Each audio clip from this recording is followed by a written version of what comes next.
Archivo de texto. Lo primero que vamos a hacer es laburar con streams. Streams, si lo piensan un poco, tendrían que estar familiarizados. Yo voy a ir yendo y viniendo para permitir que se unan a la reunión. Mira toda la gente que llega tarde. Los streams es una palabra que deberían estar ya familiarizados, que es el por streaming. Todo lo que se hace de streaming, de audio, de video, etc., viene de acá. Streams son básicamente, yo lo defino como chorreras de bytes, o sea, un byte al lado del otro, uno pegadito al otro, y eso forman un algo. En este caso, los streams, lo vamos a usar, esas chorreras de bytes, lo vamos a utilizar para poder generar archivos de texto. Entonces, siempre que nos metemos en la parte de System.io, IO es por in-out, es una vieja forma de decirle a todo lo que es archivos, hablamos casi seguro va a haber algo, alguna clase involucrada o algo que sea stream algo. En este caso tenemos el stream writer y el stream reader, bueno, como dije, ambos pertenecientes a System.io. El stream writer nos va a servir para guardar. Vamos a poder escribir en disco un archivo. Por ende, vamos a poder pasar una chorrera de bytes en memoria a disco. En este caso estamos hablando de archivo de texto, así que esa chorrera de bytes va a terminar siendo probablemente un texto o algo que hayamos encriptado o similar. StreamWriter, las tres que vamos a poder utilizar son el método que solo recibe el pad, el método que recibe el pad y un append. Append es para seguir agregando información al archivo si es que existe. Si no existe, lo crea. Y si existe, agregue información.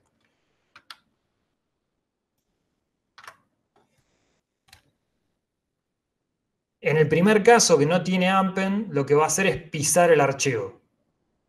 O si le ponemos append false, le decimos que no agregue información al archivo, va a pisar el archivo si es que existe. Lo va a pisar, no le va a preguntar nada a nadie, lo pisa directamente. Y por otro lado tenemos el StreamWriter que recibe el path, el append y el encoding. Encoding, UTF-8, Win5726 creo que es otro, UTF-16, son cómo se forman los caracteres. Si vamos al encoding original, es un encoding americano de un ASCII simplificado, son 256 caracteres. Sí, 256 creo que era. No, estoy diciendo algo mal. Denme un segundo. Sí, 256 caracteres es el original, si no recuerdo mal, ahora se me perdió en memoria. Que lo que abarca son las letras de la A a la Z en minúscula y en mayúscula, los números del 0 al 9, los símbolos de pregunta, pero el cierre, lo que para nosotros es un cierre de pregunta, de admiración, lo que es el cierre, etc. Lo que no abarca son los caracteres, por ejemplo, españoles, la ñ, las letras con acento. Entonces ahí es que nacen codificaciones como la UTF-8, que abarca toda esa parte. La diferencia básicamente es cuántos bytes forman a un carácter.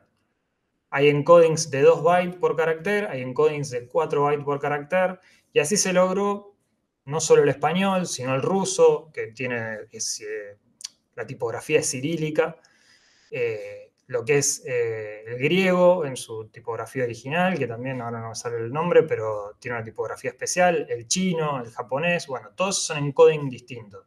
Si nosotros tenemos un archivo que tiene un encoding en particular, que no es el por defecto, digamos, que utilizamos en Windows, vamos a mandar un archivo a Rusia y necesitamos que se pueda abrir con nuestro programa, quizás nos convendría indicarle el encoding. Si no, lo que hace es tomar el encoding por defecto de la máquina en la que estamos, con lo cual si le mandamos un archivo a alguien en China, probablemente tenga su sistema operativo en chino y el encoding no le va a coincidir por defecto.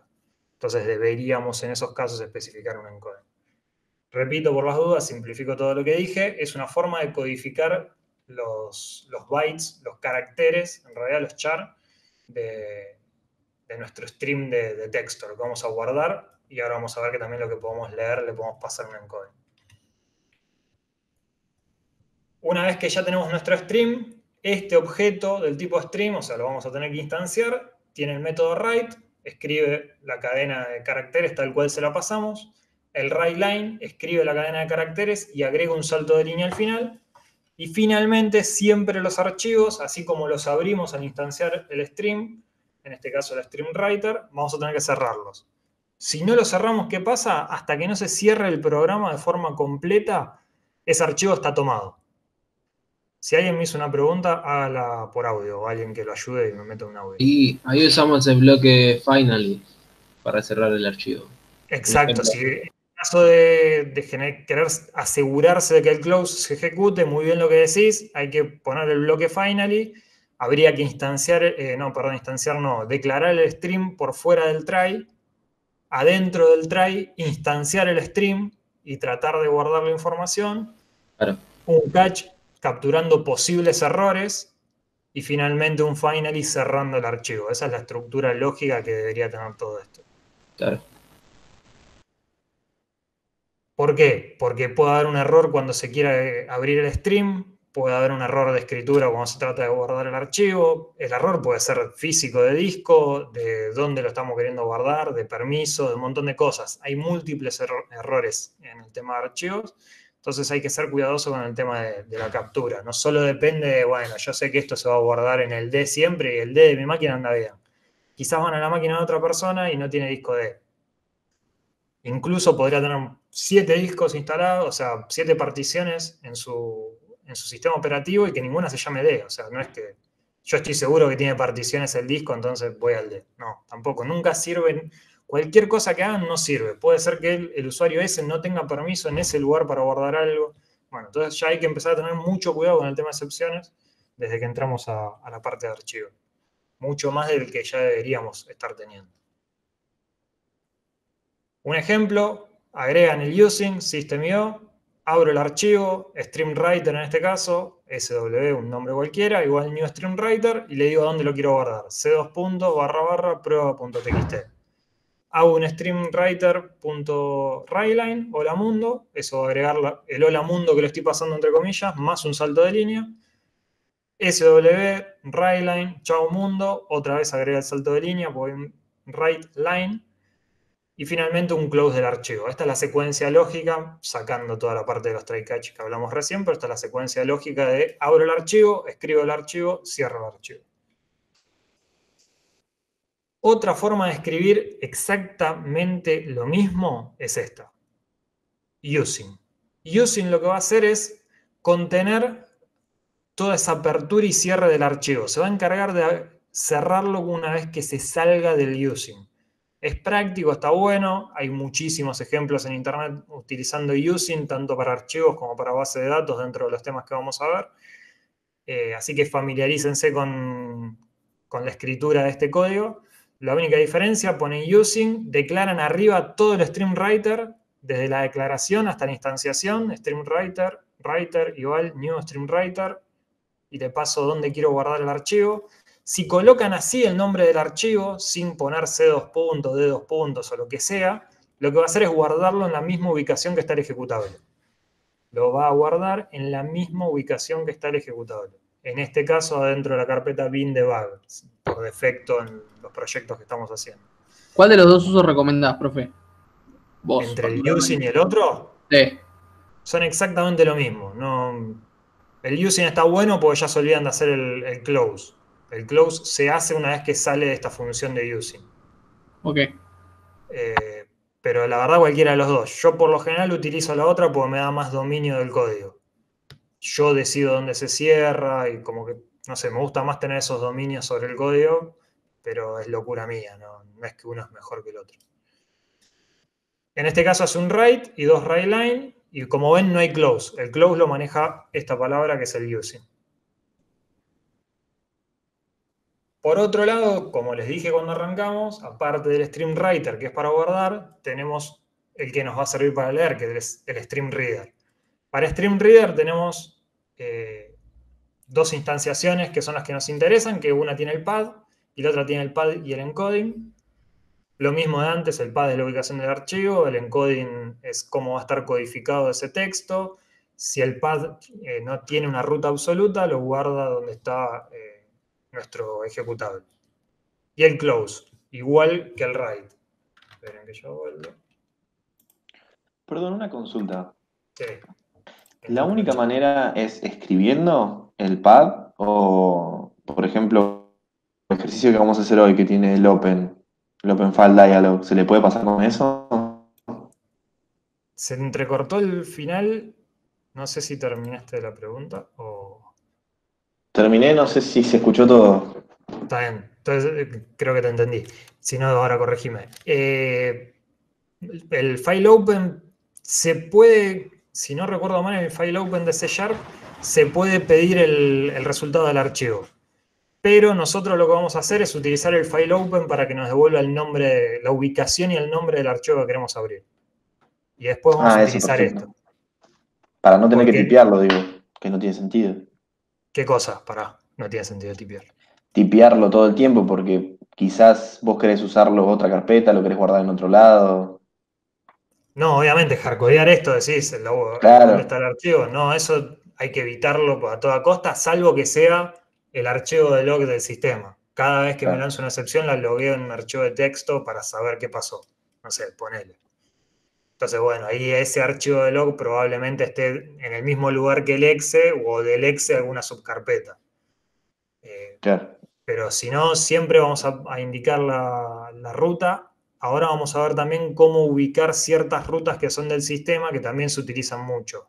Por ejemplo, el escritorio. Queremos guardar un archivo en el escritorio. No queremos darle la opción de que elija la ubicación, sino que siempre se lo queremos guardar en el escritorio. Hay una forma de poner esa ruta de una forma relativa a la máquina. Ahora lo vemos. No me quiero meter mucho Perfecto, porque es gracias. bastante pavo, pero así suena más complejo. Bueno, tenemos el reader, los métodos para instanciarlo, el close y el stream reader, el objeto, aparte del close que ya vimos, tenemos el read, lee carácter a carácter del stream, o sea, podríamos leer un archivo hasta que aparezca el primer salto de línea, o leer un archivo hasta que aparezca la primera coma, o leer un archivo carácter a carácter, porque cada carácter es algo que dentro de nuestro sistema, lo que querramos, pero carácter a carácter. Lo van a poder lupear y leer de a un carácter. El readline, lo mismo, lo van a poder lupear, pero esta vez lee hasta el salto de línea. Busca hasta el salto de línea o el final del archivo, lo que se llama end of file. Entonces lo que busca es, si llegó al final del archivo, devuelve todo. Si no hay salto de línea, digo, y llegó al final del archivo, lee todo. Y el read to end directamente lee todo el texto dentro del archivo de texto. Directamente. Lee todo el archivo completo y lo devuelve de una. En ese caso no hace falta iterar. Bueno, se declara, readline, leo la primera línea y cierro el archivo en este caso, no ninguna otra cosa. Esperen un segundo porque me parece que sonó esto. Sí. Excepciones. La ruta de acceso no es válida porque es una cadena de longitud cero, o sea, pasamos un comilla a comilla, contiene solo espacios en blanco, pusimos muchos espacios pero no escribimos texto, o contiene caracteres no válidos. Hay un montón de caracteres que Windows no nos permite para lo que son las rutas de archivos en general. En nuestra máquina, o queremos generar una carpeta, hay rutas que son inválidas. Lo mismo en otros sistemas operativos. En ese caso, salta un argument exception. La ruta de acceso es null, estamos pasando un null como path. Argument null exception. File señala una ruta de acceso que no existe. File not found exception o directory not found exception. File si lo que no encontró es el archivo, directory si lo que no encontró es el directorio, la carpeta. El archivo está en uso por otro proceso o hay un error de entrada-salida de in-out. IO exception. Eso puede ser que se olvidaron de hacer un close, por ejemplo. Una IO exception puede ser que no hicieron un close. La ruta supera la longitud máxima. Creo que Windows permite 256 caracteres o algo por el estilo para una ruta de archivo. Una locura que aún hoy siga pasando, pero pasa. Entonces, path to long exception. Un nombre de archivo de directorio de la ruta de acceso contiene un signo de 2 puntos o tiene un formato no válido, not supported exception. El usuario no tiene permiso sobre el archivo, security exception. Ven todas las excepciones que les estoy nombrando.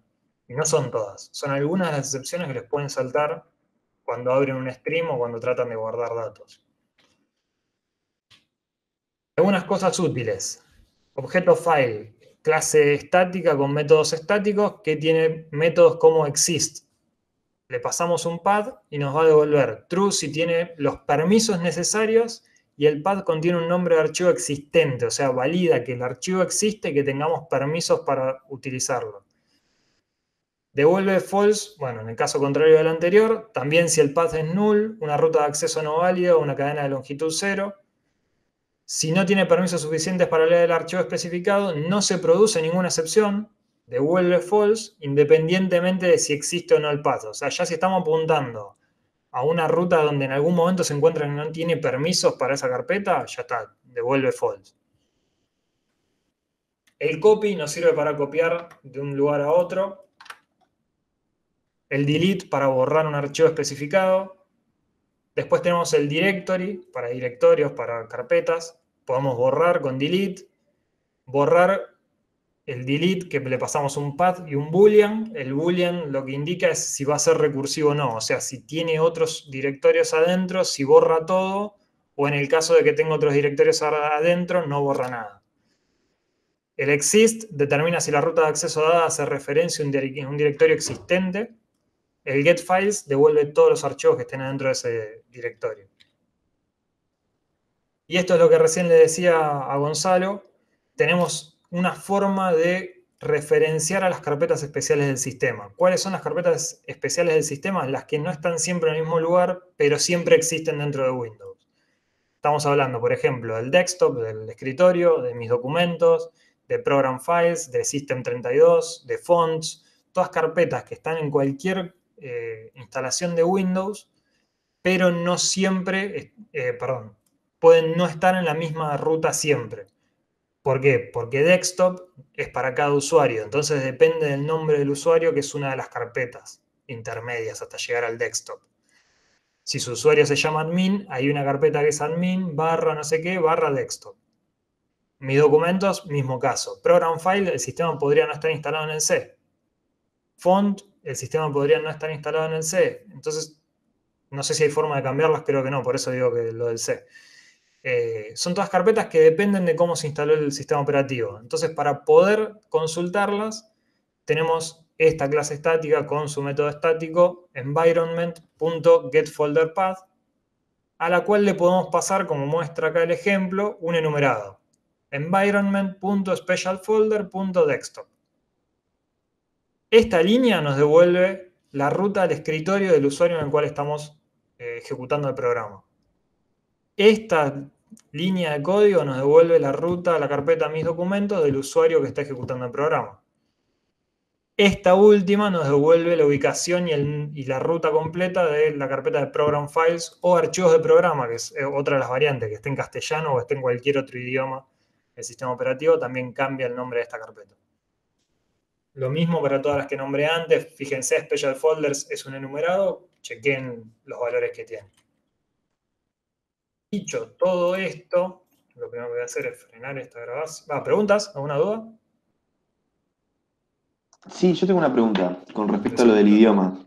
Sí. ¿Eso nos tenemos que asegurar nosotros en qué idioma se está corriendo el programa? No, por eso, cuando vos consultás ese Special Folders, sí, te devuelve la ruta con el nombre que tenga en tu máquina.